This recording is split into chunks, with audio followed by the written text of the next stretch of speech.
Bonjour à toutes et à tous, bienvenue. Bonjour et merci à Bruno Vermogoschi qui va animer aujourd'hui cette masterclass. Bruno, vous êtes professeur de cinéma, vous animez de nombreuses masterclass aussi pour Cannes Cinéma et aujourd'hui vous allez nous parler du film noir. Exactement, merci Julie. Bonjour à tous et à toutes. Et j'espère que nous allons passer, comme d'habitude, une heure sympathique ensemble. Effectivement, nous allons parler du film noir aujourd'hui parce qu'il nous a semblé intéressant de varier un petit peu les propos et de ne pas toujours parler d'un seul film, mais peut-être d'envisager un genre ou un mouvement ou une tonalité. Nous allons revenir sur ces points tout à l'heure. Effectivement, si vous voulez, à la demande d'ailleurs de certaines personnes la semaine dernière, je vais vous parler aujourd'hui du film noir.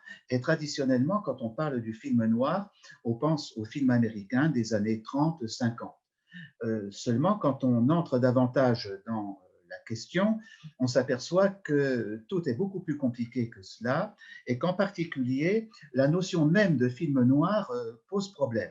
Pourquoi? Parce que c'est une appellation qui n'a pas été du tout adoptée par les Américains au début. Ce sont les Français qui ont employé cette expression film noir.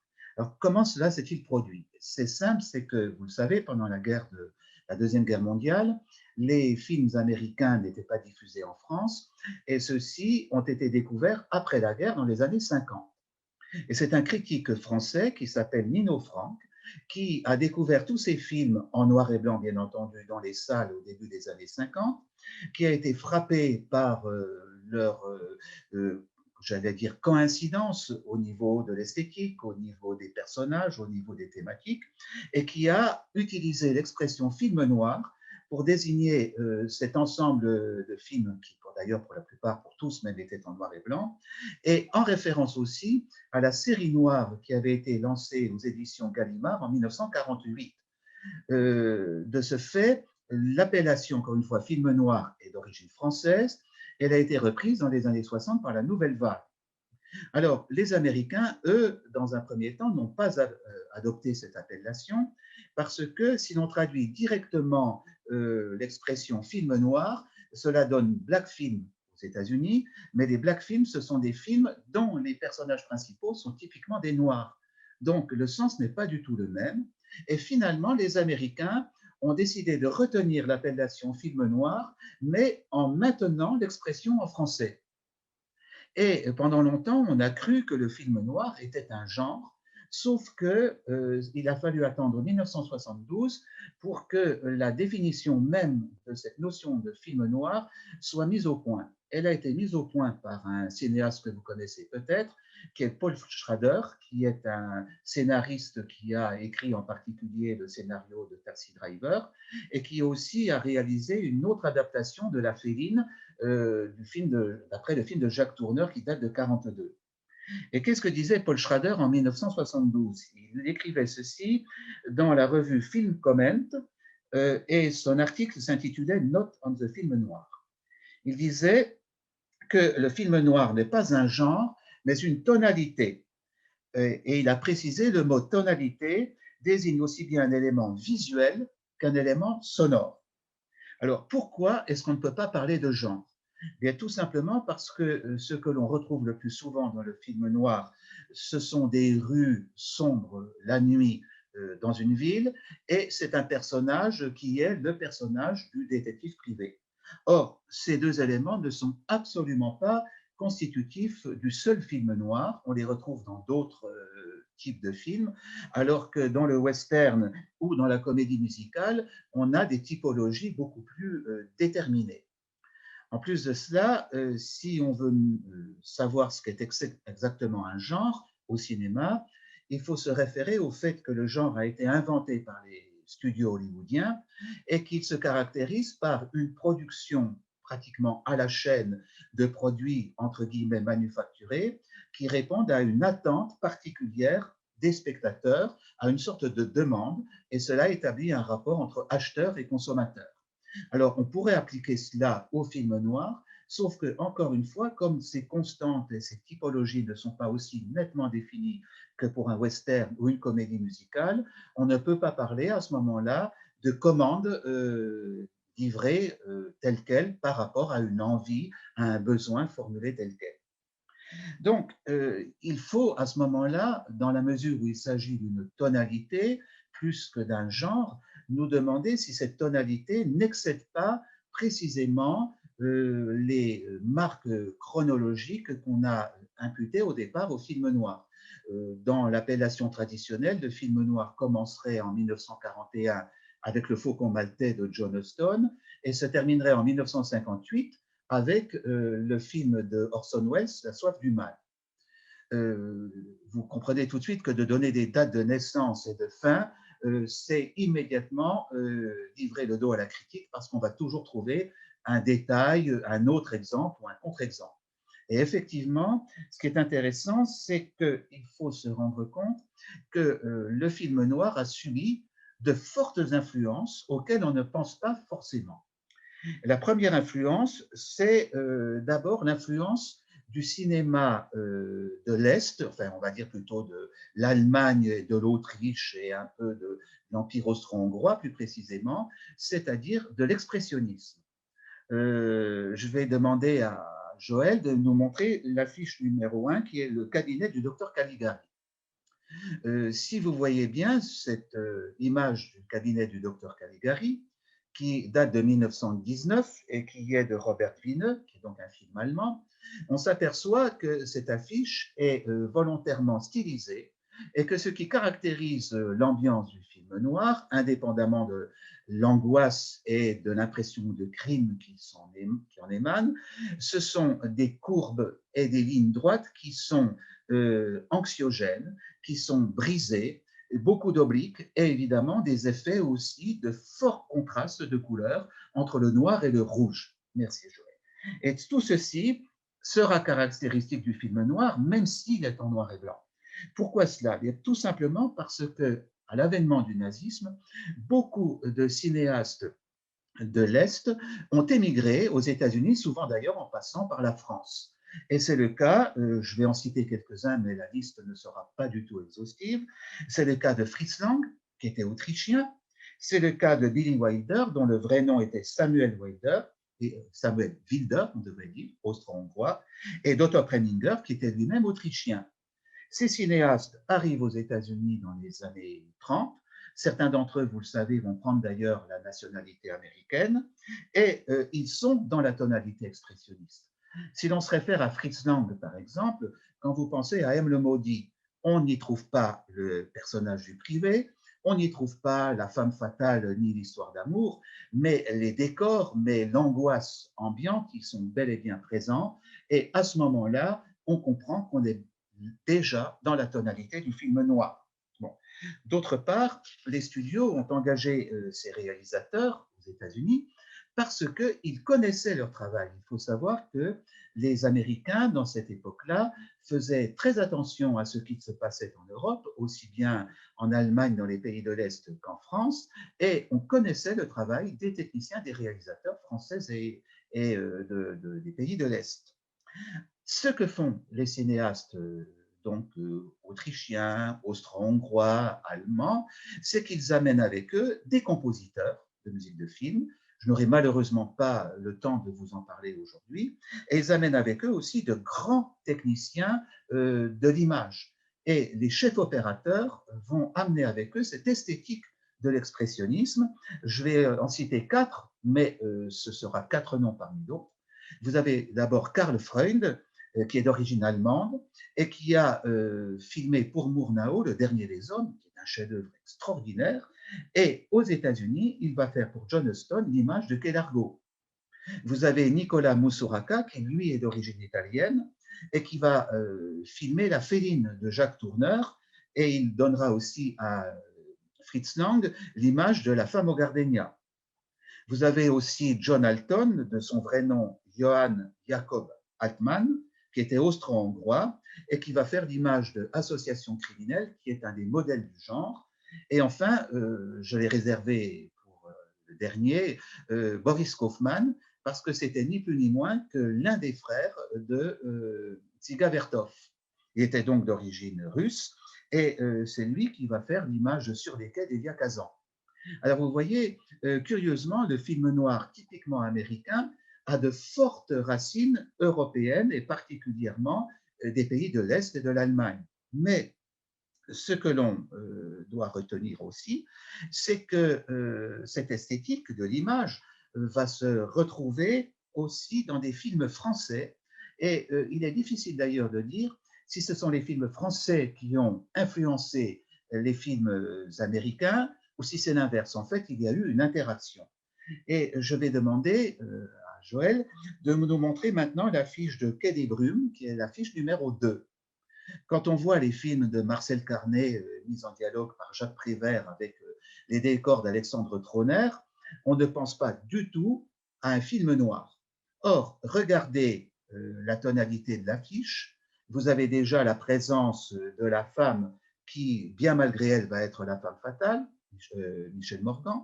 Vous avez l'ambiance, évidemment, des brumes, qui est présente dans les romans de Francis Carco. Vous savez que Quai des Brumes est inspiré précisément d'un des romans de Francis Carco, qui était un roman réaliste. Mais vous avez à côté de cela, dans le film même, des tonalités de films de gangsters. Vous savez qu'il y a des échanges de coups de feu et que le personnage incarné par Pierre Brasseur est un personnage directement inspiré par les films de gangsters américains. D'autre part, ceux qui ont ce qu'on sait moins aussi, c'est qu'on parle souvent du flashback, du retour en arrière dans les films américains, mais le flashback, il a été expérimenté en France par Marcel Carné dans Le Jour se lève. Merci Joël. Et le film Le Jour se lève, d'ailleurs, avec toujours Jean Gabin, est fondé pratiquement entièrement sur un retour en arrière, sur un flashback. Et au départ, Marcel Carné jugeait que le spectateur était suffisamment intelligent pour comprendre ce retour en arrière. Bien, en réalité, le producteur a exigé de Marcel Carné de mettre un carton introductif au film pour expliquer que Gabin se remémorait en quelque sorte ce qu'il avait amené au crime. Donc vous voyez que les connexions se font petit à petit et que de ce fait, il est beaucoup plus approprié de parler de tonalité à propos des films américains que de genre, d'autant plus, si vous voulez, que troisième élément, on a Alfred Hitchcock qui entre en jeu, c'est-à-dire à côté de la France, l'Angleterre. Vous savez que Hitchcock a d'abord réalisé en Angleterre de nombreux films que l'on peut apparenter à des films noirs, et l'un d'entre eux, The Lodger, qui a d'ailleurs été montré en ciné-concert il y a quelques années au RCC, a fait qu'il a été invité aux États-Unis par Selznick, celui qui a produit par David Selznick, celui qui a produit Autant n'emporte le vent. Et le premier film américain réalisé par Hitchcock a été Rebecca. Alors, c'est un film plutôt d'inspiration romantique ou gothique. Il n'y a pas de privé, il n'y a pas d'enquête à proprement parler, mais vous avez quand même ici une ambiance délétère, une femme angoissée qui enquête sur le passé, et il y a un éclairage tout à fait typique du film noir.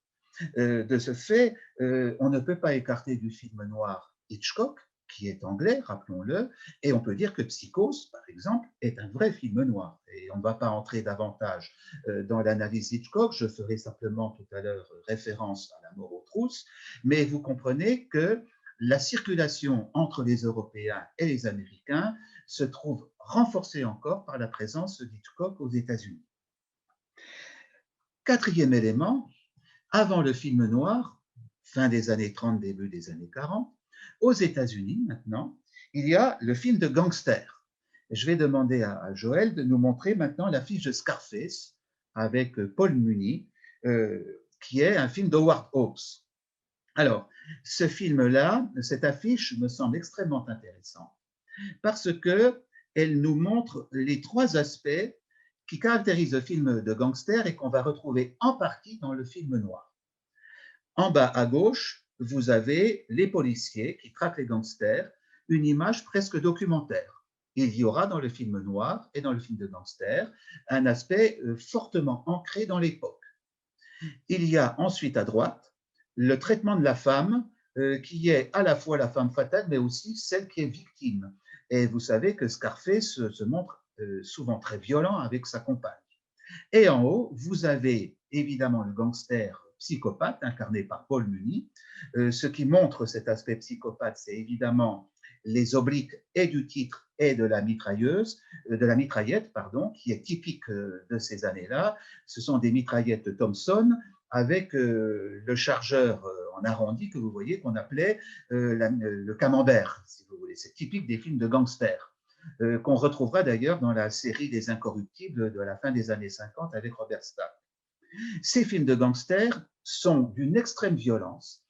Si vous regardez Scarface, à un moment donné qui évoque le massacre de la Saint-Valentin, vous allez vous amuser dans un extrait de 5 minutes à compter le nombre de cadavres accumulés par Howard Hawks. Il y en a, me semble-t-il, aux alentours de 18. Alors, vous savez, les années 30, merci Joël, c'est aussi l'époque des ligues de vertu et de la révolte qui gronde contre l'amoralisme des studios américains, des studios du comportement des vedettes. Et en particulier, d'une part, des débauches qui s'opèrent dans le milieu du cinéma, et d'autre part, dans la liberté de ton, à la fois au niveau de la sexualité qui est évoquée et au niveau de la violence qui est montrée. Alors, les ligues de vertu qui sont très puissantes aux États-Unis vont intervenir lourdement et en particulier vont s'en prendre au film de gangster parce que le film de gangster représente finalement un personnage principal qui est du mauvais côté et qui est héroïsé en quelque sorte, même si son destin est scellé dès le début. C'est un point tel qu'on a obligé le réalisateur de Scarface à mettre au début du film un carton mettant les choses au point pour indiquer qu'il ne fallait pas partager la moralité de ces gens-là. Le succès des films de gangsters est très important. Ils font partie d'ailleurs maintenant des grands films de l'histoire du cinéma. À côté de Scarface, vous avez Little Caesar de Mervyn LeRoy avec Edward G. Robinson. Vous avez L'ennemi public de William Wellman avec John Stregney. Et puis, vous avez Je suis un évadé. On y reviendra tout à l'heure sur ce film. Bon. Que se passe-t-il? C'est que tout simplement, l'un des éléments du film noir qui va être mis en avant, ce ne sera plus le gangster, mais ce sera le privé. C'est-à-dire qu'on va revenir un peu, je dis bien un peu, du côté de la loi. Alors, ce qui est intéressant, c'est quand même de voir, pour faire une étape dans cette introduction au film noir, ce que les critiques pouvaient penser de ce type de film à l'époque où ils ont eu du succès. Alors, je vais vous lire une citation d'un critique qui s'appelait Lloyd Shearer, et voici ce qu'il disait, même pas du film de gangster, mais du film noir. Je le cite. Une tendance hollywoodienne à la production de masse d'histoires criminelles musclées, lubriques et sanglantes, toutes coulées dans le même moule, un meurtre au mobile plausible, assaisonné de fortes connotations freudiennes. Alors, je ne sais pas si vous voyez, mais c'est un jugement péremptoire et extrêmement violent, et qui d'ailleurs tendrait à faire croire que lui, il prend le film noir pour un genre. Or, vous avez vu toutes les nuances que j'ai apportées au début de mon propos. Alors, analysons, si vous le voulez bien, les propos de Lloyd Shearer, parce qu'il mérite de l'être. Il parle d'une tendance, un effet de mode. Il parle d'une tendance hollywoodienne. Ça serait donc une tendance propre à l'industrie cinématographique américaine, à l'usine à rêve, comme on l'a appelé. Et c'est ce qui explique, comme il le dit ensuite, une production en masse. Qui dit production en masse dit produits manufacturés, tous identiques, destinés au plus grand nombre. Et évidemment, ça signifie en sous-main que si ces produits sont manufacturés et destinés au plus grand nombre, ils ne peuvent en aucun cas être artistiques. Ça va de soi. Puis, c'est ce qui l'amène à dire qu'elles sont toutes coulées dans le même moule. Alors, dans la mesure où il parle du même moule, ça signifie premièrement que l'histoire racontée est toujours la même, que la narration elle-même est toujours la même, et que la morale est extrêmement douteuse puisqu'elle est criminelle, musclée, lubrique et sanglante. Donc vous avez un jugement là qui est un jugement d'ordre esthétique et un jugement qui est d'ordre moral aussi. Et le recours à la psychanalyse ne serait en quelque sorte qu'un prétexte, une sorte de solution de facilité pour justifier tous ces éléments lubriques, sanglants et musclés.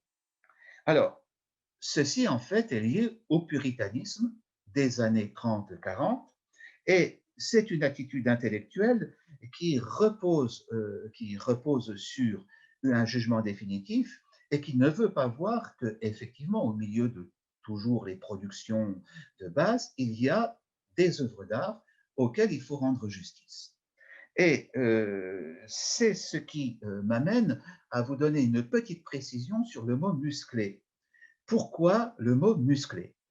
Bien, en fait, si vous voulez, c'est que nous allons aborder maintenant un autre type d'influence, si vous voulez, c'est l'influence littéraire, et qui est l'influence des romans policiers américains, qui sont un peu différents des romans policiers tels qu'on les a connus jusqu'à présent. Alors, qu'est-ce qui caractérise le roman policier américain? Ils n'ont pas grand-chose à voir, ces œuvres, elles n'ont pas grand-chose à voir, ces œuvres issues du roman policier américain, avec les œuvres fondatrices de Conan Doyle, avec évidemment le personnage de Sherlock Holmes, même si on a souvent quand même une allusion à la boue et au smog dans les aventures de Sherlock Holmes. Elles n'ont pas grand-chose à voir non plus avec les œuvres d'Agatha Christie, même si Agatha Christie nous montre la fange de l'âme humaine. Elles n'ont pas grand-chose à voir non plus avec le chevalier Dupin, qui est l'ancêtre de Sherlock Holmes et qui a été créé par Edgar Poe. En fait, vous savez, si on veut remonter plus loin, le roman policier débuterait dès l'Antiquité avec Édipe de Sophocle. Mais ce n'est pas mon propos aujourd'hui. En fait, les œuvres d'Agatha Christie et les œuvres de Conan Doyle reposent sur une enquête intellectuelle qui s'assimile à une sorte de jeu d'échecs. C'est la comparaison que l'acteur Peter Ustinov appliquait à l'œuvre d'Agatha Christie, puisque lui-même, vous le savez, a incarné plusieurs fois Hercule Poirot à l'écran. Ce qui caractérise le roman policier américain, c'est le roman policier du hard-boiled, c'est-à-dire du dur à cuire. C'est un personnage, le privé, qui n'est pas totalement gangster, mais pas totalement non plus policier.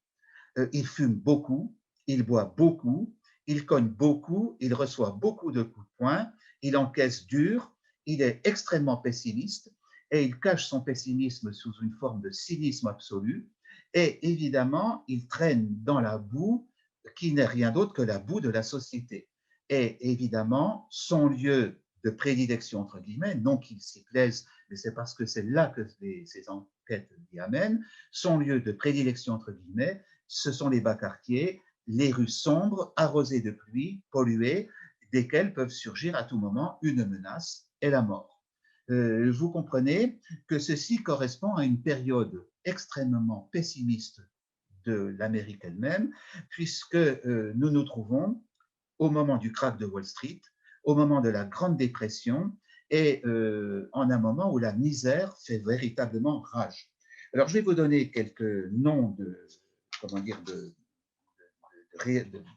d'écrivains qui ont traité de cette question du privé. Le fondateur, en quelque sorte, de ce type de littérature est Dashiell Hammett, et il a publié 5 romans majeurs entre 1927 et 1930, et ceux-ci vont donner des chefs-d'œuvre du cinéma noir. Vous avez Le Grand Braquage, La Moisson Rouge, Sans maudit, Le Faucon Maltais et La Clé de Verre.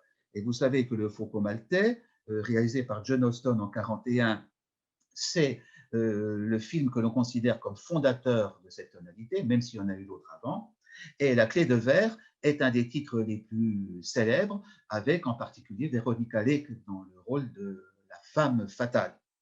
Le héros de Dashiell Hammett, c'est Sam Spade.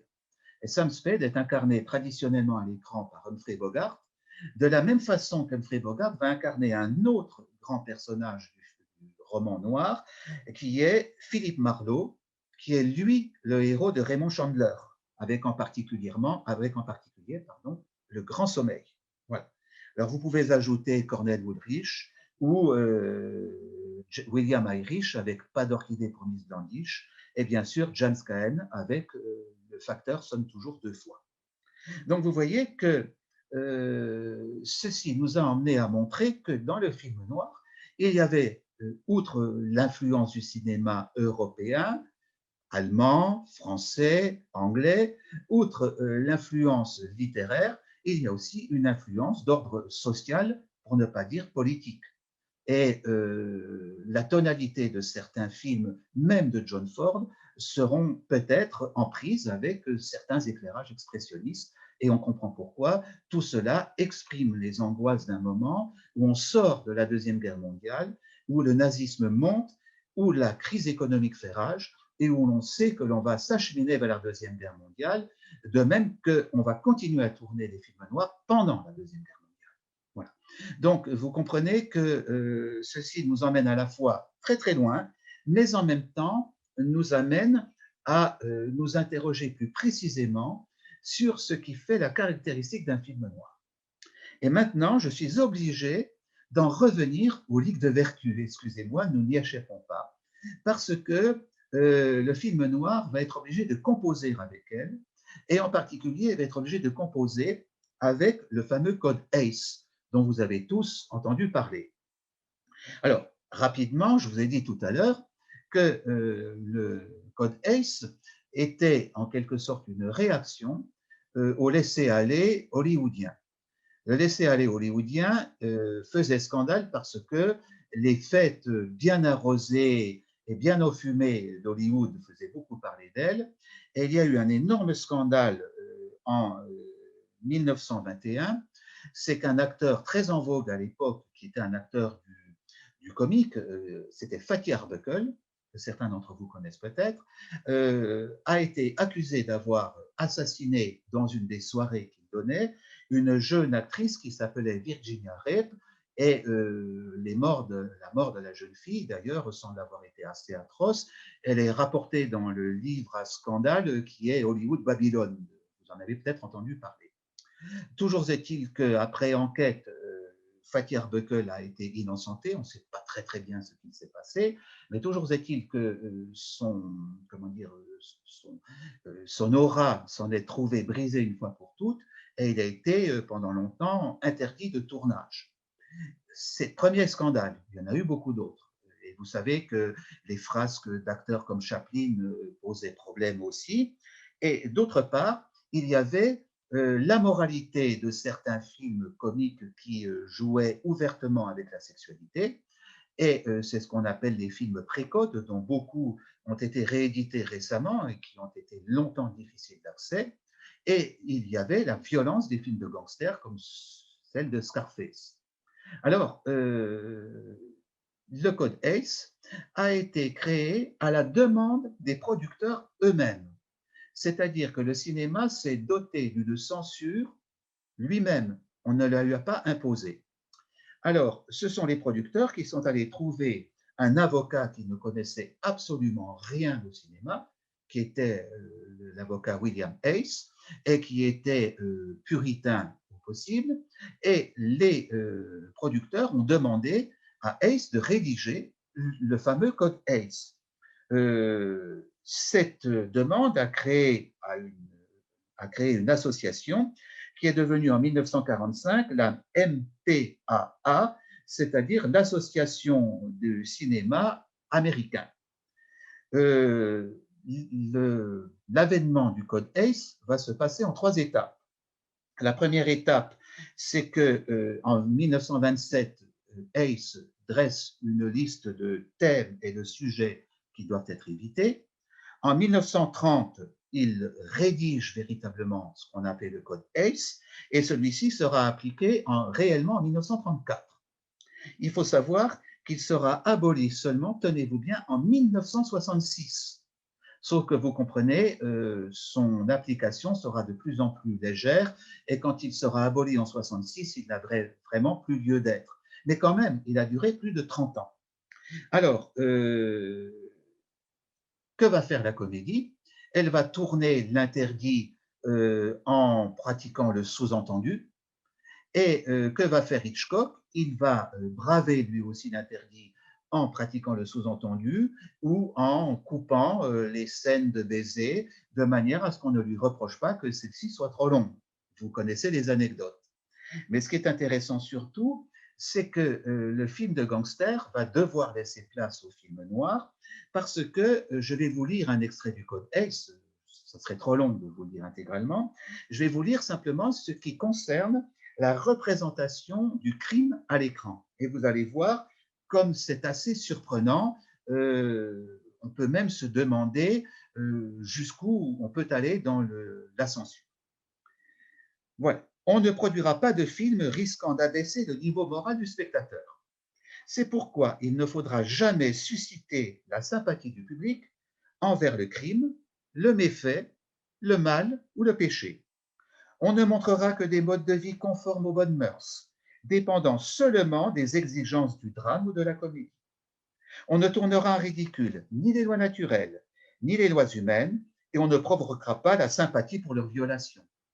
Donc, vous comprenez qu'il n'était pas question même d'évoquer l'homosexualité et encore moins de montrer une relation, par exemple, entre une blanche et un noir ou entre une noire et un blanc. C'était hors de question. Je vous avais expliqué dans une précédente intervention que cela ne s'était fait que dans les années 60.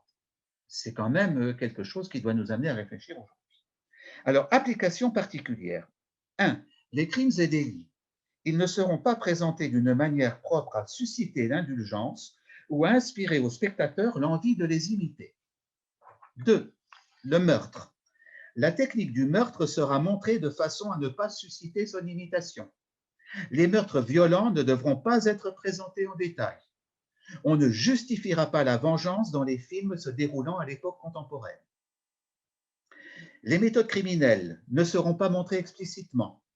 On ne détaillera jamais le vol, le cambriolage, le perçage de coffres et le dynamitage de trains de mines, de bâtiments, etc. La représentation de l'incendie criminel sera soumise aux mêmes exigences. L'usage des armes à feu sera limité à l'essentiel. On ne montrera pas de méthode de contrebande. Le trafic de drogue sera rigoureusement proscrit à l'écran. L'absorption d'alcool ne sera montrée que s'il est indispensable à l'intrigue ou à la compréhension d'un personnage. Je m'arrête là. Vous pourrez retrouver l'intégralité du code Hays sur Internet aisément, mais je veux dire, c'est époustouflant. Alors, vous comprenez que la violence de Scarface n'a plus lieu d'être et que, de ce fait, on va évoquer la violence beaucoup plus dans l'ambiance, dans l'éclairage, dans le cynisme du personnage, que dans les images de violence elles-mêmes. C'est essentiellement le règne de l'ellipse et du sous-entendu qui va, je dirais, se mettre en place. Alors, cela m'amène maintenant à évoquer des titres précis pour que vous compreniez mieux maintenant ce que je veux vous dire. Vous avez d'abord un film de Mervyn Leroy qui date de 1931. Vous voyez, nous sommes 10 ans avant le Faucon maltais. Je suis un évadé avec Paul Muni, qui va être un des emblèmes du film de gangster. Qu'est-ce qu'on a dans Je suis un évadé? Un personnage qu'on va retrouver dans le film noir. C'est un héros de la Première Guerre mondiale qui revient de celle-ci complètement traumatisé. Et vous voyez que cela préfigure un film très intéressant de 1980 de Ted Kotcheff qui est Rambo.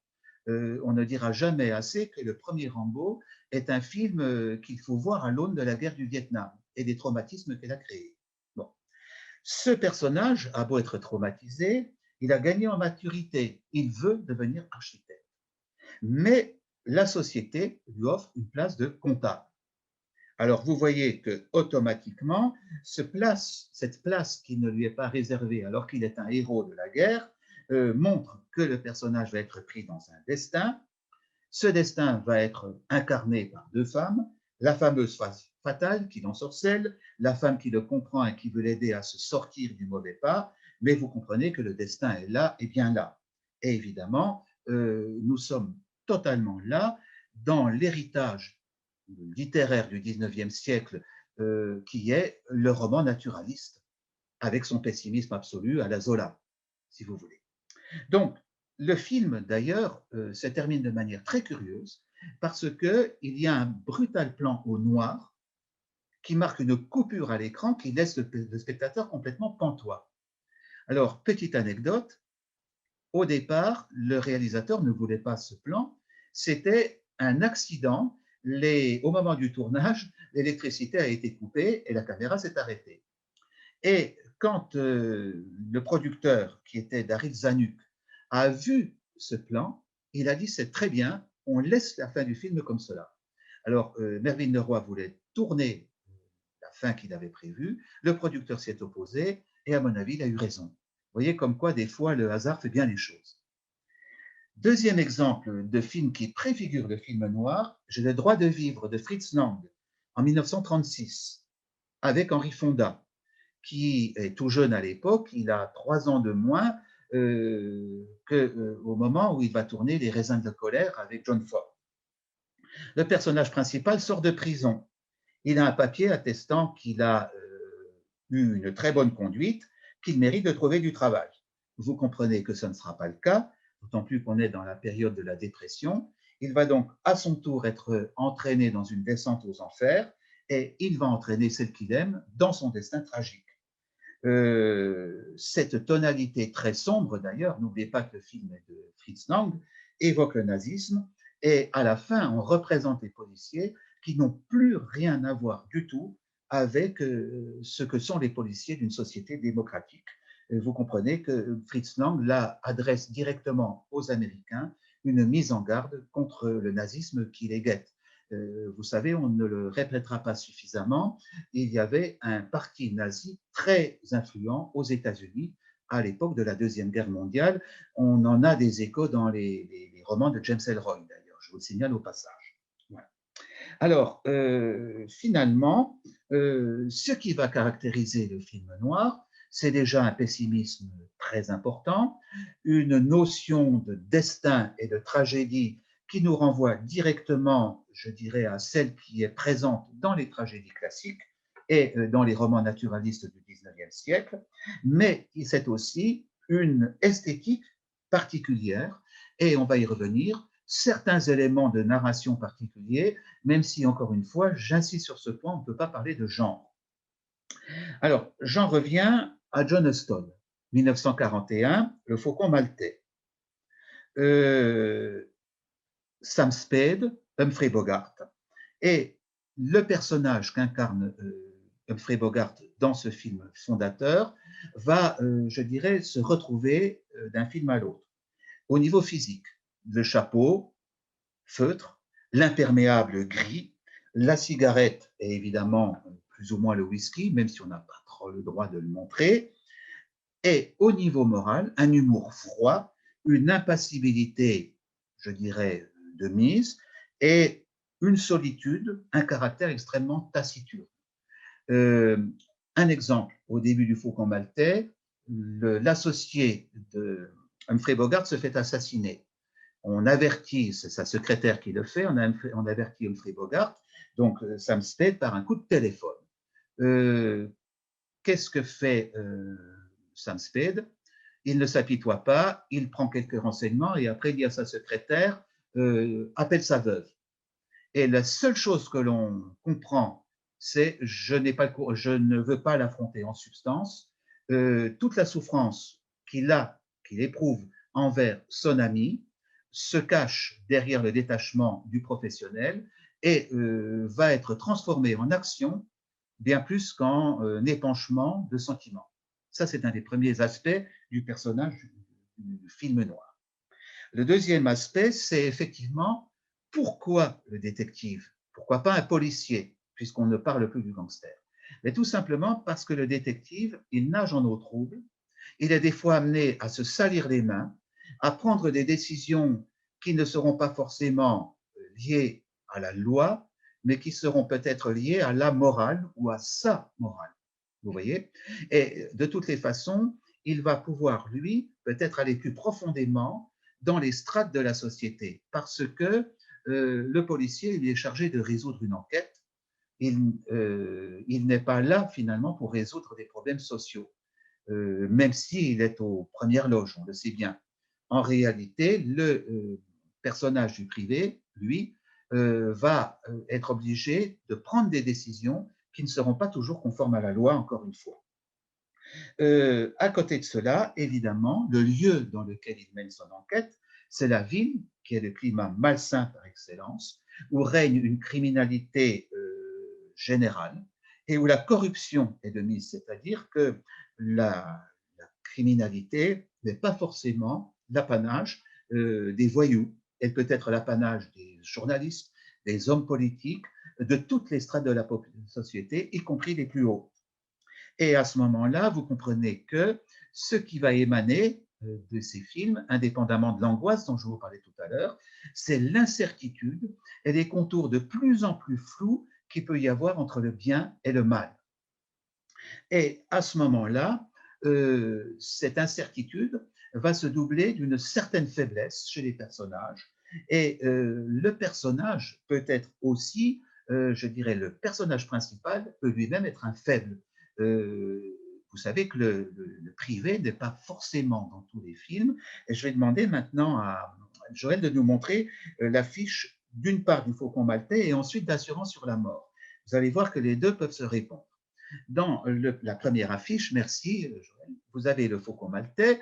Vous voyez que vous avez le personnage du privé qui a au-dessous de lui le personnage de la femme fatale, dont les atours sont mis en avant. Et à côté, vous avez la ville avec le réverbère et un personnage qui semble un petit peu désarticulé et qui fait directement penser à ce que nous vous avons vu tout à l'heure dans l'affiche du docteur Caligari. Le Faucon maltais, évidemment, c'est ce qui permet de donner une tonalité noire au fond noir de l'affiche, sachant que, petite parenthèse, l'intrigue du film est extrêmement difficile à comprendre et John Huston lui-même disait qu'il n'y comprenait rien du tout. Mais à la limite, on s'en moque, ce qui compte, ce n'est pas véritablement l'intrigue, ce qui compte, c'est l'ambiance, qui d'ailleurs nous est montrée entre à gauche la ville, la nuit avec les voitures et les phares allumés, et à droite le bord de mer et les cocotiers, sauf que ce bord de mer et ses cocotiers seront toujours noyés dans l'ombre et sous la pluie. Vous voyez? Tandis que l'affiche suivante, Assurance sur la mort, c'est l'affiche numéro 5, merci Joël, nous montre ici le projet criminel en bas et la femme fatale Barbara Stanwyck et le faible de service qui est Fred McMurray, avec évidemment le revolver qui évoque le crime. La faiblesse du personnage résume toute la portée du film noir et son pessimisme. Le film date de 1944, il est de Billy Wilder, donc encore un émigré. Il se résume ainsi, puisque le film est un long retour en arrière, un long flashback. Que dit Fred McMurray au début du film? Je n'ai pas eu l'argent, je n'ai pas eu la femme. Ça résume l'ensemble des films noirs.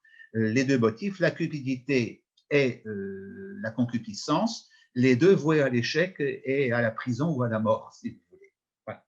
Donc, évidemment, à côté de cela, vous avez l'ange destructeur, merci Joël, qui est la femme fatale. Cette femme fatale peut être l'incarnation en apparence du mal. En réalité, je crois qu'il faut absolument se rendre compte que la femme fatale n'est pas forcément, je dirais, seulement coupable. Vous savez que c'est une époque où les femmes ont eu une période légère, je dirais, d'émancipation, puisque les hommes étant partis à la guerre, beaucoup d'entre elles ont été amenées à travailler dans les usines. Vous connaissez peut-être l'affiche de Lucie la rifteuse, et qui était une femme qui montrait ses biceps et qui riftait précisément des pièces d'avion puisqu'elle travaillait à l'usine. Mais dès que les hommes vont revenir, je dirais, à la maison, la femme va devoir retourner au foyer, bon gré, mauvais gré. Et de fait, la femme fatale, finalement, ne fait que user de ses charmes parce que ce sont les seules armes dont elle dispose. Quand on voit la façon dont les gangsters la traitent, comme Scarface. Vous savez qu'on frappe les femmes dans les films de gangsters. Il y a une séquence qui est d'anthologie dans laquelle on voit un gangster écraser un pamplemousse sur le visage de sa maîtresse. Cela en dit long sur la manière dont il la considère. Donc la femme fatale use de ses armes tout simplement parce qu'elle n'a pas d'autre place dans la société. Et je crois qu'il faut se garder du simple jugement en disant que ces films sont machistes parce que réalisés par des hommes. Finalement, quand on voit le portrait qui nous est donné des hommes, ils ne sont guère plus flatteurs de ce point de vue-là, et on ne peut pas dire que la faiblesse et, je dirais, l'attirance que la femme fatale exerce sur eux est tout à leur honneur. Je pense que on ne peut pas dire cela. Donc, ce qui finalement nous amène à, je dirais, évoquer toute l'esthétique filmique, cinématographique dans laquelle évolue, je dirais, le film noir. Je vous ai beaucoup parlé de l'éclairage, des ruelles sombres, des lignes obliques. Je crois qu'il faut que l'on parle maintenant plus précisément, je dirais, des inspirations, d'une part, comment dire, picturales, et d'autre part, narratives. Du point de vue pictural, je vais aller vite sur ce point parce que malheureusement, je n'ai pas le temps d'aller plus loin. Je vous rappelle qu'il y avait évidemment les décors expressionnistes, mais il y a aussi un peintre fondamental pour l'influence sur le film noir, c'est Edward Hopper. Vous savez qu'une de ses toiles les plus célèbres, qui est Nighthawks, dans laquelle on voit un homme et une femme accoudés dans un bar vide avec un autre consommateur, lui-même solitaire, a inspiré complètement le début du film Les Tueurs de Robert Siodmak. C'est l'affiche numéro 6, je crois, Joël, s'il vous plaît. Voilà. Oui. Merci. Voilà.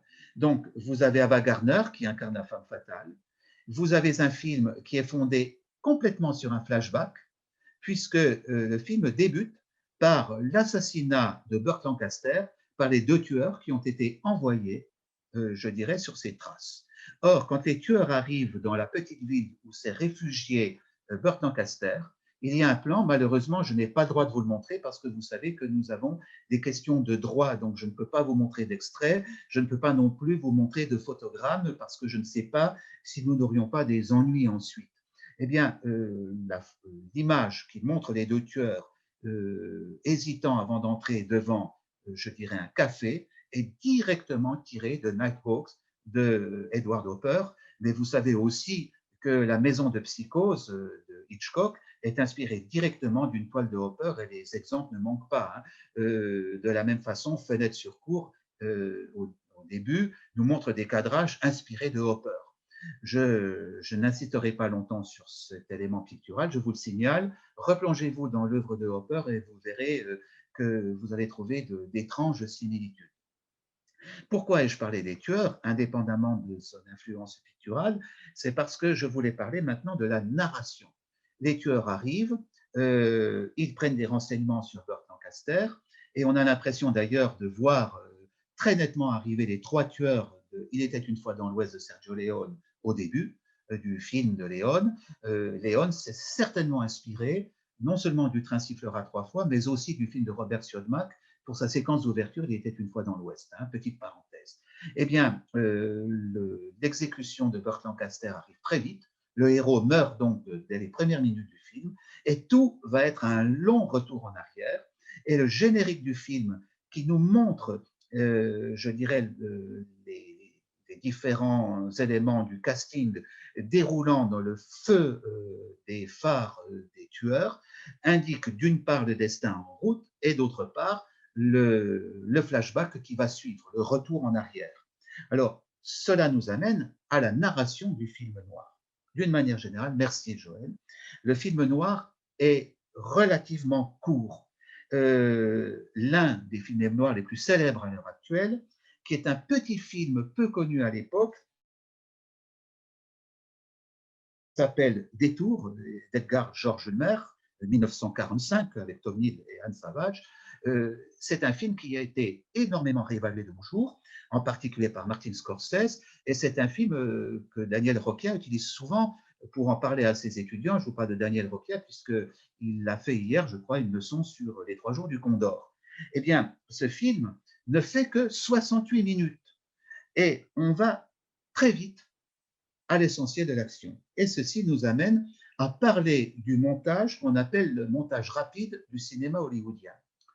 Vous savez que le cinéma hollywoodien vise l'efficacité absolue parce que le spectateur doit absolument être pris dans le feu de l'action et par voie de conséquence, il doit ne pas avoir le temps de réfléchir. Comme cela, il est fasciné, il est en quelque sorte addict, comme on dirait de nos jours, et de ce fait, il va retourner acheter une nouvelle place de cinéma. On est, pour les Américains, dans une œuvre de consommation.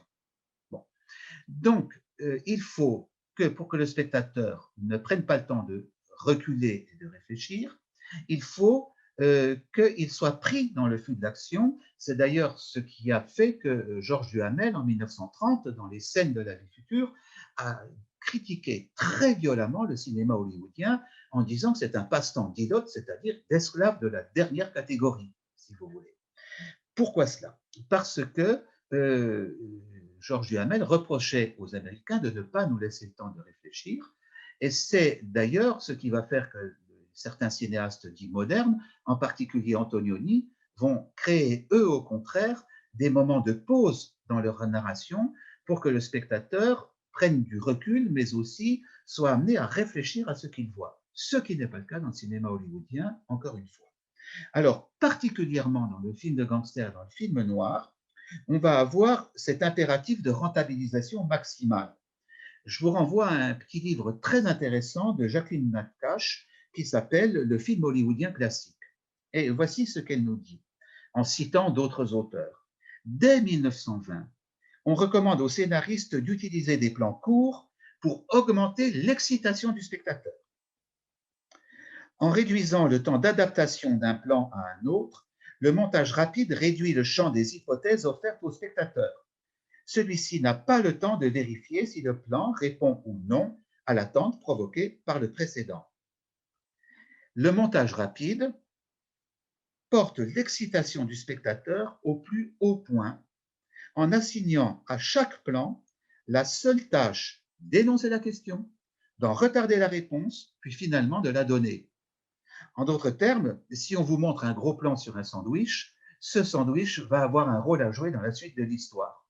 Alors, vous savez qu'Hitchcock s'amuse beaucoup avec cela dans Psychose, puisque quand Marion Crane a été assassinée, Hitchcock nous montre un très gros plan sur les billets de banque qui se trouvent sur sa table de nuit. Le spectateur, très intelligent, se dit, oh là là, ben voilà, c'est ça qui va permettre de faire capturer l'assassin. Mais en réalité, dans la continuité, l'assassin voit les billets, il ne sait pas d'ailleurs que ce sont les billets puisqu'ils sont enveloppés dans du papier journal, et il les jette dans le coffre de la voiture en même temps que le corps de Marion Crane. Donc le spectateur a été dérouté dans son attente. Et là, tout simplement, Hitchcock fait un clin d'œil au montage hollywoodien classique pour dire, bah, écoutez, je vous ai bien eu en substance au spectateur. Alors, ce montage rapide fait que le spectateur, n'ayant pas le temps de réfléchir, est emporté dans le rythme et de ce fait ne va pas s'attacher aux détails pour avancer dans l'action, ce qui permet au Faucon Maltais finalement d'être obscur parce que le spectateur s'en moque. Ce qui compte, c'est d'arriver au bout de l'histoire et de voir comment va s'en tirer Sam Spade et la jeune femme. Voilà. Alors spécifiquement à la Warner Bros, qui a produit le Faucon Maltais, le Grand Sommeil, pardon, ce montage rapide s'applique parce que c'est dans le studio de la Warner qu'est né ce style particulier du montage rapide, et cela part bien sûr de la volonté d'exciter le spectateur et de le fasciner, mais cela part aussi de contraintes budgétaires. C'est un souci d'économie financière, si vous voulez, et d'économie narrative qui a lieu ici. Bon, imaginez que vous filmiez un policier qui doit aller interroger un témoin quelconque. On le voit se lever, prendre son chapeau, descendre dans la rue, prendre sa voiture, monter dans la voiture, arriver à destination. Cela, c'est Jack Warner qui dit, en substance, c'est brûler de la semelle et c'est totalement inutile. Inutile de faire aller de la rue à la porte, montrez-le tout de suite à la porte. Donc, qu'est-ce que vous faites là? Vous êtes en train d'économiser de l'argent, vous économisez du temps, ce qui va permettre de mettre éventuellement une projection de plus dans la journée et donc de vendre davantage de billets. Et en même temps, vous allez avoir une efficacité maximale. Et ce type de montage, vous le savez, se retrouve de nos jours encore, en particulier dans les séries américaines, et qui durent en apparence 1 heure, mais qui en réalité durent souvent moins de 40 minutes, puisqu'il y a les coupures publicitaires au milieu. Vous voyez? Et cette volonté d'éviter de brûler de la semelle, hein, j'insiste sur l'expression de Jack Warner, fait que le film à montage rapide et le film noir en particulier a souvent une durée de 75 minutes. Ce n'est pas toujours le cas, tant s'en faut, mais c'est fréquent, surtout pour les films à petit budget. Voilà. Alors, c'était là une des caractéristiques narratives. Il y a maintenant, toujours dans les caractéristiques narratives, le point de vue adopté par la caméra. En général, si vous voulez, de la même façon que le personnage du privé est sec et assez cynique, vous avez une forme de concision et d'impassibilité dans l'image. C'est une sorte de regard, de constat de la brutalité du comportement des personnages qui est opéré. C'est tout, sans prise de distance réelle. C'est le cas du Faucon maltais. Mais vous pouvez avoir parfois des essais de caméra subjective, ce qu'on appelle en littérature la focalisation interne. En particulier, il y a 2 films intéressants à ce niveau-là, dont l'un d'ailleurs finit par être fatigant à force du procédé, mais dont l'autre est vraiment assez extraordinaire. C'est pour le premier Les Passagers de la nuit de Delbert Daves de 1947, avec Humphrey Bogart et Lauren Bacall.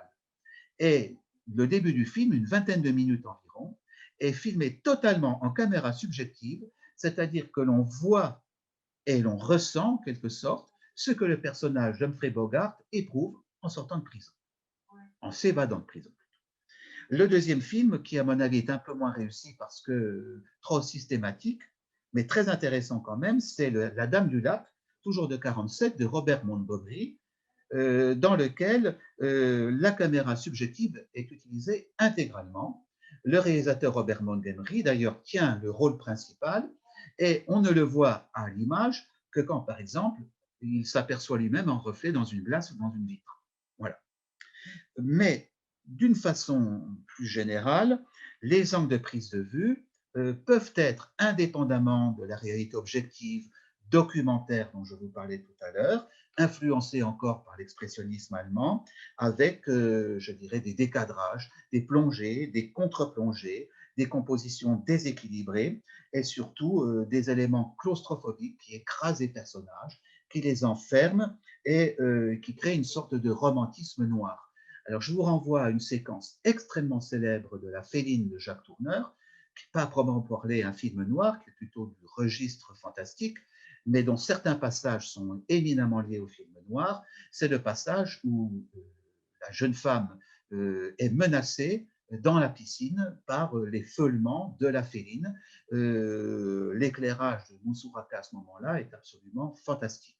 Et évidemment, vous avez un jeu d'ombre et de lumière amplifié par le son qui est assez impressionnant.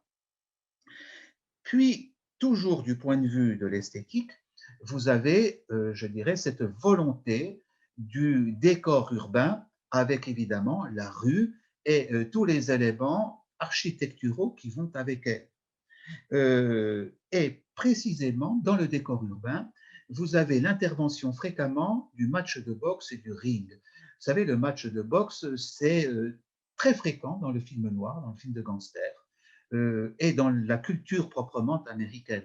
Je parlais tout à l'heure des romans de James Ellroy. Très fréquemment, les policiers qui sont les personnages principaux d'Ellroy sont d'anciens boxeurs qui se sont reconvertis en policiers. Pourquoi le match de boxe, pourquoi le ring? Tout simplement parce que le ring, c'est l'image de la société américaine telle qu'on peut la concevoir, c'est-à-dire un lieu de violence, d'affrontements sanglants et où il faut écraser ou être écrasé finalement, et parfois de manière sanglante. Or, ce qui est intéressant, c'est que pour bien comprendre cette esthétique de la ville, je crois qu'il faut prendre un contre-exemple absolu que Hitchcock a complètement développé dans La mort aux trousses. Vous avez tous vu La mort aux trousses d'Hitchcock, et vous savez que la scène célèbre entre toutes, c'est celle de l'avion. Je vais demander donc à Joël de nous montrer l'affiche de La mort aux trousses. Je crois que ça va être à l'affiche 8 ou 9, je ne sais plus. Peut-être c'est la 8, merci. La 8, ouais. Voilà. Ce n'est pas l'affiche originale, mais j'ai choisi celle-ci pour vous rappeler que tous les éléments du film se trouvent dans cette affiche. Le héros hitchcockien, ce n'est pas forcément un privé, tant s'en faut, c'est en général un homme ordinaire qui est lancé dans une aventure extraordinaire et à laquelle il va bien falloir pour lui se confronter et peut-être même, je dirais, se montrer ce qu'il ne pensait pas être ou ce qu'il n'était pas au départ, c'est-à-dire une sorte de héros. Cary Grant, au début, est un anti-héros totalement superficiel dont le lieu privilégié est la ville. Or, quand il va se trouver confronté réellement au danger de mort, ça va être dans un endroit qui est totalement à l'opposé de ce qu'on est en droit d'attendre. Et Hitchcock, dans une interview, explique qu'il a voulu jouer avec tous les codes du film noir et du film de gangster. Euh, En général, le film noir est en noir et blanc, le film d'Hitchcock est en couleur. Le film noir est dans un format d'image plutôt réduit, ce qu'on appelle le format 4 tiers, donc un 37 ou un 33 au cinéma, si vous voulez. 4 tiers, c'est le format télévisé. Eh bien, on aura plutôt ici un format beaucoup plus grand. Je ne sais plus si c'est en cinémascope, ça serait à vérifier, mais on est dans un format d'image large. Ensuite, la rue est remplacée par un immense désert. Les vues claustrophobiques sont remplacées au début de la séquence par de très grands plans d'exposition de grand ensemble. La pluie est remplacée par un soleil écrasant et les voitures menaçantes et les gangsters aux chapeaux mous qui peuvent intervenir ici ou là semblent être présents, mais là encore, c'est un leurre adressé aux spectateurs. Ce ne sont que des gens qui ne font que passer ou qui attendent le bus, tout simplement. Et la menace viendra de là où on ne l'attendait pas, c'est-à-dire d'un avion qui va, au sens propre, sulfater Cary Grant. Voilà.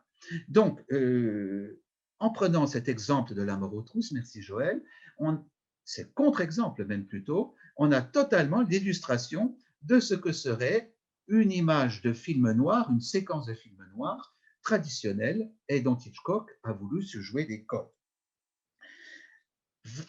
La femme, bien entendu, au dernier ressort, comme personnage clé dans la narration, la femme, bien entendu, intervient ici comme le poison en apparence.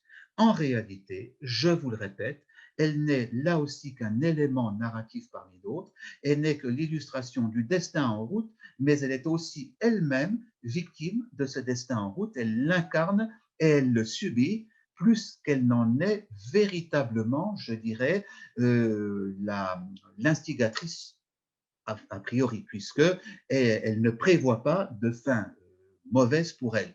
Donc, vous voyez que ces éléments nous amènent à dire que tout correspond dans le film noir à créer un sentiment de menace, d'étouffement, de paranoïa, je dis bien de paranoïa, mais qu'il est très difficile de dire que le film noir est un genre, puisque tous ces éléments-là peuvent se trouver dans d'autres types de films.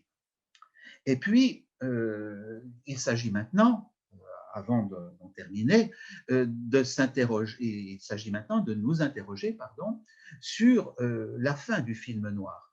Est-ce qu'il se termine réellement avec la soif du mal de Orson Welles en 1958, avec Charlton Heston en particulier? C'est difficile à dire, puisque dans un premier temps, Patrick Brion effectivement semble dire que c'est le cas, puis il y a une évolution qui s'est produite, Et de nos jours, on a quand même tendance à étudier les ramifications du film noir après 1958. Alors d'abord, ce qu'il faut voir, si vous voulez, c'est qu'il y a eu une influence sur le cinéma français d'après-guerre. Je vais demander à Joël l'affiche numéro 9, qui est Touchez pas au Grisby de Jean Becker. Merci. Voilà. Regardez La femme fatale Jeanne Moreau, pardon, le gangster qui évidemment va être entraîné dans la spirale malgré lui parce qu'un de ses complices va se laisser prendre au piège, Jean Gabin. La thématique, la femme fatale à droite, l'argent à gauche. Rappelez-vous, je n'ai pas eu la femme, je n'ai pas eu l'argent. Et vous avez à côté de cela un éclairage typique de l'expressionnisme avec un fort jeu d'ombre et de lumière. Voilà. Merci. Ces variations, donc, on va les trouver dans beaucoup de films français. Il y a d'ailleurs un ouvrage qui est paru il y a quelques années qui s'appelle d'ailleurs Le film noir français. Je n'ai pas le temps de vous en parler parce que cela nous amènerait trop loin. Il serait peut-être intéressant d'ailleurs de faire un travail sur le film noir français, mais vous comprenez que des gens comme Jean-Pierre Melville, bien entendu, se veulent directement les héritiers du film noir à l'américaine. Ils jouent d'ailleurs de tous les codes, y compris dans les chapeaux. Pensez au feutre que porte Alain Delon dans Le Samouraï ou dans Le Cercle Rouge. Bon. Les Américains vont continuer la tradition du film noir. D'ailleurs, ce qui était assez étonnant, si vous voulez, c'est que beaucoup de films dans les années 90 sont issus du film noir, mais avant eux, il y a, je dirais, un jalon à poser qui est l'inspecteur Harry et French Connection. Joël, je vais demander de montrer la fiche numéro 10, qui est la fiche de l'inspecteur Harry. Ouais. Donald Siegel, 1971, Clint Eastwood, qui tiendra le rôle dans 5 films, dans lesquels d'ailleurs on verra le personnage évoluer. Film qui a fait scandale à l'époque, et on a accusé le film d'être réactionnaire et d'être fasciste. N'oubliez pas qu'on est en pleine guerre du Vietnam, que la contestation bat son plein. Or, que fait l'inspecteur Harry? Eh bien, il traque un tueur d'enfants, et une fois qu'il a attrapé celui-ci, comme il a enlevé une jeune fille qui est en train d'étouffer quelque part et qu'il s'agit de sauver, l'inspecteur Harry n'hésite pas à utiliser la torture pour faire parler le tueur. Et à la fin, on peut dire que pratiquement, je dis bien pratiquement, il l'exécute. Il est en état, entre guillemets, de légitime défense, mais il n'hésite pas une seconde parce qu'il sait que ce personnage-là va essayer de se réfugier encore derrière les atermoiements de ses avocats, et donc il liquide le problème, et je prends l'expression vulgaire volontairement. Alors on a accusé le film d'être fasciste, et on a accusé Eastwood de lui-même d'être fasciste. C'est une accusation qui lui a collé au basque et qui lui colle encore au basque de nos jours, parce que ses engagements sont plutôt proches des républicains que des démocrates, alors qu'en fait, il est plutôt, je dirais, un libertaire au sens où il ne veut pas qu'on intervienne dans la vie de l'individu de tous les jours. Bon, je ferme la parenthèse, toujours est-il qu'il incarne ici un personnage, et ça n'est pas sa pensée. D'autre part, ce personnage est proche du privé du film noir parce que il est en marge de la loi, mais en même temps, ce personnage-là, il est le représentant de la loi parce que dans le film suivant, Sudden Impact, on lui propose de rejoindre les rangs d'une milice qui rend la justice elle-même, et là, il refuse et il dit « vous m'avez mal jugé », tout simplement parce qu'il montre les failles du système, mais à aucun moment, il ne va s'ériger lui-même en justicier. Il ne le fera que quand il n'a pas d'autre choix, mais il ne va pas se prétendre juge et instruire des affaires lui-même. Donc le propos du film est beaucoup plus ambigu que ne semble l'indiquer l'inspecteur Harry. Et vous comprenez qu'on est là à mi-chemin entre le film de gangster et le film noir. Et puis, vous avez évidemment, en 71, French Connection, qui est inspiré d'une histoire vraie, le film de Friedkin, dans lequel le personnage principal, incarné par incarné par Gene Hackman, est inspiré d'un réel personnage de policier. Et cet aspect quasi-documentaire de Friedkin se rapproche évidemment de l'aspect quasi-documentaire que peuvent avoir certains films de gangsters ou certains films noirs. Vous avez évidemment en Angleterre l'influence du film noir sur Le Troisième Homme de Carol Reed, et à la fin des années 90, vous avez une apparition de ce qu'on a appelé le néo-noir, avec par exemple Ghost Dog de Jim Jarmusch, L'Anglais de Steven Soderbergh, Les Sentiers de la Perdition de Sam Mendes ou Los Angeles Confidential de Curtis Hanson. Si bien qu'on peut parler de néo-noir, et vous avez évidemment les films de Martin Scorsese, Shutter Island, No Country for Old Men de Joel Edgerton Cohen et de Mystic River de Clint Eastwood. Alors ces derniers films m'intéressent beaucoup parce qu'ils sont là encore tributaires de la tragédie grecque. Je vais demander à Joël de nous montrer l'affiche de Mystic River, qui est de 2003, de Clint Eastwood, qui a été complètement oublié du palmarès de 2003. Et ce film, pour moi, et son affiche sont totalement, je dirais, la réflexion qu'il faut avoir sur le néo-noir. Vous voyez que les personnages se reflètent tous dans la rivière mystique qui coule à Boston. C'est un reflet. Pourquoi? Parce que ces personnages ont été traumatisés par un événement qui a brisé l'un d'entre eux dans l'enfance, et aucun d'entre eux ne s'en remettra complètement. Donc ces personnages sont en quelque sorte devenus des fantômes d'eux-mêmes. D'autre part, l'esthétique fait penser évidemment à l'esthétique expressionniste, avec ce reflet du noir sur le bleu qui est proche du noir et blanc. Et vous avez le fait que l'action va se dénouer dans la rivière mystique, et ça nous renvoie évidemment directement à l'esthétique de la rivière qu'on a dans le film de Charles Laughton, La Nuit du Chasseur, qui est directement, je dirais, tiré de l'expressionnisme et qui est un chef-d'œuvre du film noir. Et évidemment, la fin du film nous montre la tragédie absolue de ses destins, puisque alors que tout semblait s'être joué dans l'enfance, eh bien, tout cela ne trouvera véritablement son aboutissement que plus de 20 ans après, avec un renouvellement du drame et un aboutissement définitif du drame, c'est-à-dire qu'on est totalement dans la machine infernale de Cocteau, dans la machine infernale de la tragédie grecque, où un crime initial fait que toute une série de catastrophes va s'ensuivre et ne pourra cesser qu'avec un crime final, en quelque sorte. De la même façon, No Country for Old Men de Joel Edgerton Cohen montre une sorte de corruption généralisée avec une forme d'omnipotence et d'omniprésence du mal incarné par Javier Bardem. Et le film de Martin Scorsese, lui, est totalement en lien, surtout que le film se déroule dans les années 50, à une forme de paranoïa dans laquelle on se demande si tous les personnages sont fous ou si c'est seulement le personnage principal incarné par Leonardo DiCaprio qui est fou. Tout étant possible, plusieurs lectures du film étant laissées au libre arbitre du spectateur.